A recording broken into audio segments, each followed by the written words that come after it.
महालया इटा होचे से दिन जेन दिन की माँ समले तार लाल जर्जर सेंदूर मुह के छाड़ी है जैसी धवलमुखी मार धवलमुखी बेसर पछे भी गुटे रहस्य आउ कहानी जुड़ी है। जेतेबेले मंदिर काम आरंभ है माँ जड़े भक्तंकर बलि मागिथिले नाई तो मंदिरर कांथी सबू भुसली पड़ुथिला। से दिनु राजा माने दसरा मासर 11 राति मांकर पाखे मुनुष बलि देउथिले।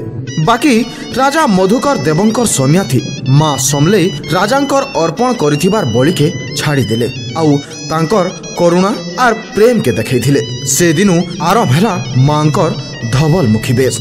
ई दिन मांकर मुहे चंदन कर्पूर आरु शंख के बाटी करी गुटे धला लेप दिया हेसी आरु माँ समलेई हे जैसन धवलमुखी। मान्यता अच्छे जे ई दिन मांकर दर्शन गंगा दर्शन संगे समान मनुष्यर सबु पाप धोई हे जैसे। धवलमुखी समलेई मागो धुबल बेसे तुई बसी था